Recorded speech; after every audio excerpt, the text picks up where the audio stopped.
What is going on, everybody? My name is John Solo, and today we are going to answer a question that I think every Star Wars fan has asked at one point or another. Throughout so many of these Star Wars movies and television shows, we see Stormtroopers get annihilated by opposing forces. Don't get me wrong, they do plenty of annihilating themselves, but one of the biggest differences between seeing them get mowed down and seeing the rebels get mowed down is that they're covered in armor from head to toe. Regardless of that fact, it seems like they have just as high of a mortality rate as the rebels or any other faction when they get shot, which begs the question, why does their armor suck? That's a pretty reasonable question to ask, right? I mean, Princess Leia is wearing a poncho during the Battle of Endor and survives getting shot in the shoulder with minimal injury. She's not even wearing a sling at the end of the movie, so it seems like all she needed was maybe some bandages and she was good to go. So really, what's the point of them wearing all this armor if someone wearing a poncho has just as much protection as they do? To answer that question, we're going to go back to one of the first shootouts we ever saw in Star Wars in A New Hope, when Han, Chewie, and the rest of the gang are trying to escape from Mos Eisley Spaceport. I want you to pay close attention to this scene, specifically to the shots coming from Han Solo's DL-44 heavy blaster pistol. All of the shots coming from his pistol that are missing the Imperials and hitting the wall are causing miniature explosions and blowing apart solid concrete. Now look at a couple of shots he fires off during the Battle of Endor. They're hitting the Stormtroopers, leaving blast holes and burn marks in their armor, but that's pretty much it. That's a pretty big difference between the types of impacts that we're seeing. So maybe their armor isn't as useless as we thought. I mean, you've got characters like Chewbacca carrying around a bowcaster, which is capable of doing this.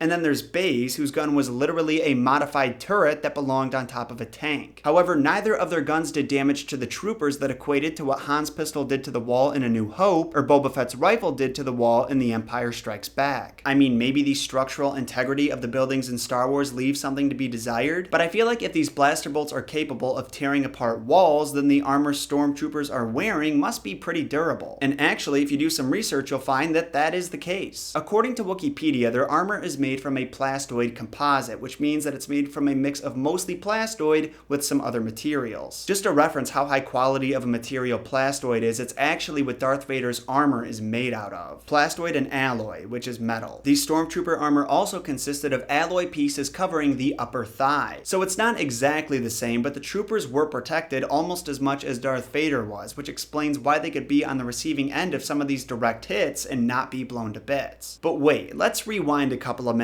because this doesn't rectify the whole Princess Leia in a poncho situation. How do you explain that? This is where we're going to have to do some theorizing. We know the reason plastoid is so beneficial to wear on the battlefield is because it disperses energy. According to Wikipedia, the armor dissipates energy from blaster shots, leaving the trooper unconscious and with burns on large areas of the body. If the trooper was shot on the shoulder, it was possible he still went down. This meant that the Stormtrooper could survive direct hits, and after a quick bath in Bacta, he was ready for service again. The only kinds of injuries they were really susceptible to came from blunt force trauma, which explains why Chirrut Imwe and the Ewoks were able to take them out using stones and sticks. But the Rebellion obviously did not have a budget like the Empire, and they couldn't afford such high-tech equipment. In spite of this, we're shown on plenty of occasions characters like Leia wearing much less high-tech armor surviving getting shot. So what's the deal? This is where my theory comes in. So it's already been explained in this video that the Rebels' armor is inferior to the Stormtroopers, and if you've seen any of the movies, watched any of the shows, or looked into any part of the expanded universe, you should also know that their droids, vehicles, and any other miscellaneous equipment is also inferior for the most part. So what exactly is the key factor when it comes to leveling out the playing field? I'm thinking it's the Stormtroopers' weapons.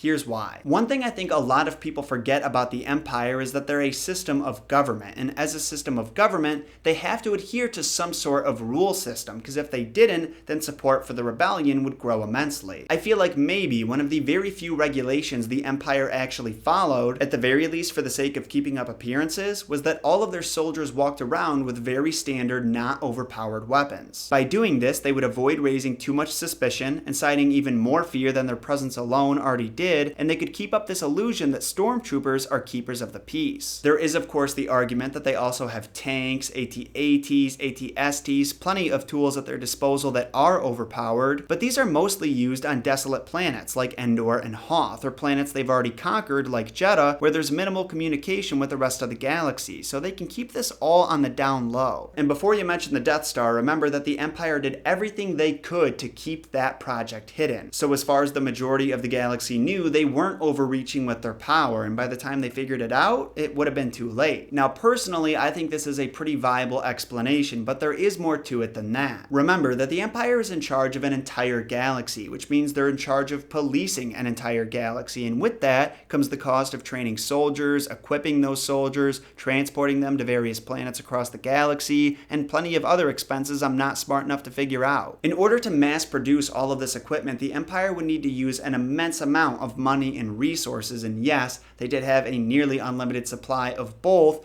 but a lot of their efforts were also being put into building not just one, but 2 Death Stars. Keep in mind also, like I said about 100 times now, most of the rebels do not wear any form of super protective armor. And outside of rebels, the only people the Imperials shot at were civilians. So realistically, the average Stormtrooper would not need an overpowered weapon to take out his or her target. In fact, it would have been a huge waste of resources to give any trooper that wasn't in a special kind of unit, like the Death Troopers, those kinds of weapons. The rebels, on the other hand, were rebels. They had their ethics to stand by, but outside of that, they had no real rules or regulations. They had to level out the playing field in any way they could. This meant using any weapons they could get their hands on, especially ones with more firepower, if they wanted to do any serious damage to the Stormtroopers. As for some of those characters I mentioned earlier, like Han and Boba Fett, who were blasting holes in walls, they're outlaws. Of course, they're going to use the most powerful gun they can that fits their fighting style. So that is basically it, my explanation for why Stormtrooper armor doesn't suck. So now I want to know, what do you guys think of the theory? If you enjoyed it, please do me a favor and hit that like button, because it supports the channel more than you know. Maybe share this video with another Star Wars fan you know who might enjoy it too. Also, of course, if you're interested in weekly Star Wars content, make sure you hit that subscribe button and turn notifications on so you don't miss any video that you might be interested in. And follow me on social media for regular updates about what I'm doing between videos. Thank you all so much for watching, and may the Force be with you.